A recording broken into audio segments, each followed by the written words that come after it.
എല്ലാവർക്കും നമസ്കാരം. ഒരു കുഞ്ഞുമോളുടെ കൃഷ്ണാനുഭവം പറയാണ്. കുഞ്ഞുമോൾക്ക് വേണ്ടി അമ്മമ്മയാണ് അയച്ചു തന്നത്. പക്ഷേ അയച്ചു തന്നതിൽ എന്താണ് കുഴപ്പമെന്ന് വെച്ച് കഴിഞ്ഞാൽ മംഗ്ലീഷിലാണ്. കുറേ മിസ്റ്റേക്കൊക്കെ ഉണ്ട്. എങ്കിലും ഞാനത് വായിക്കുകയാണ്. നിങ്ങൾ ശാന്തമായിട്ട് സമാധാനമായിട്ട് കേട്ടിരിക്കുക. ഓക്കെ, തുടങ്ങാലോ. എൻ്റെ പേര് നിഷ എന്നാണ്. എയർഫോഴ്സിലെ ഒരു താൽക്കാലിക ക്ലീനിങ് സ്റ്റാഫാണ്. ഞാൻ അനന്തപത്മനാഭൻ്റെ നാട്ടിലാണ്. എൻ്റെ വീട്ടിനടുത്തായിട്ട് കണ്ണൻ്റെ അമ്പലമുണ്ട്. പറ്റുമ്പോഴൊക്കെ ഞാൻ അവിടെ പോകും. എനിക്ക് 2 പെൺമക്കളാണ്, മായയും ഗോപികയും. മായയുടെ കല്യാണം കഴിഞ്ഞു. ഗർഭാവസ്ഥയിൽ കുറച്ച് പ്രോബ്ലം ഉണ്ടായി. എനിക്ക് ഭഗവാന്റെ കാരുണ്യത്തിൽ സുഖപ്രസവം ആയിരുന്നു. മേടമാസത്തിലെ പുലർ ഒളിയിൽ കണിക്കൊന്ന പൂത്തപുത്തുപോലെ വിഷു കൈനീട്ടമായി ഭഗവാൻ തന്ന എൻ്റെ പൊന്നുമോൾ, എൻ്റെ ഗൗരി, മഞ്ഞ കളറായിരുന്നു. അപ്പോൾ അതുകൊണ്ട് കുഞ്ഞിനെ ICUവിൽ 2 ദിവസം കിടക്കേണ്ടി വന്നു.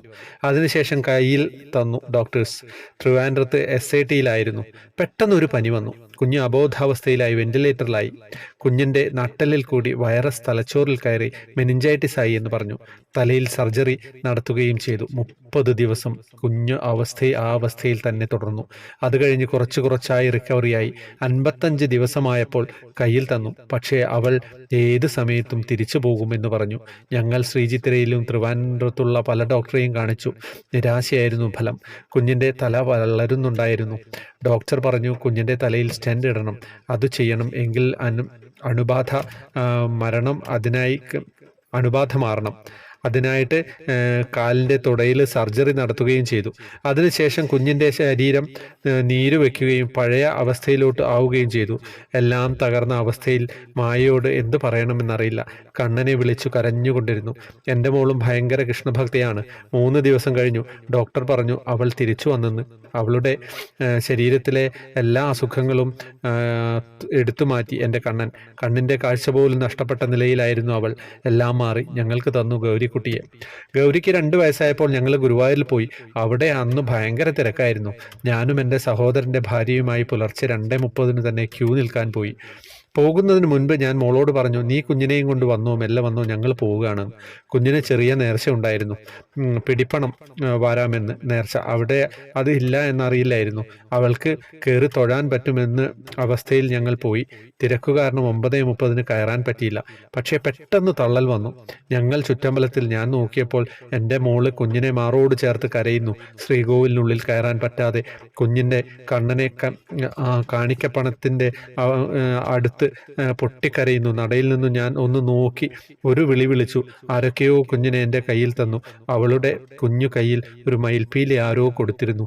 അത് അവൾ മുറുകെ പിടിച്ചിരുന്നു. അങ്ങനെ ശ്രീകോവിൽ തൊഴുതു പുറത്തിറങ്ങിയ എനിക്ക് മറ്റൊരത്ഭുതം ഉണ്ടായിരുന്നു. എൻ്റെ മകൾക്കൊന്നും ഉള്ളിൽ കയറാൻ കഴിഞ്ഞില്ല. പുറത്ത് വന്നപ്പോൾ ഒരു ഭാര്യയും ഭർത്താവും, നല്ല ഐശ്വര്യമുള്ള ഒരു ഭാര്യയും ഭർത്താവും ഞങ്ങളുടെ അടുത്ത് വന്ന് കുഞ്ഞിൻ്റെ നെറ്റിയിൽ ശ്രീകോവിലിനുള്ളിലെ ആ ചന്ദനം ഒന്ന് തൊടിയിച്ചു തന്നു. എന്നിട്ട് ഒരു സ്നേഹ ചുംബനവും കൊടുത്ത് അവരെങ്ങോട്ടോ നടന്നുപോയി.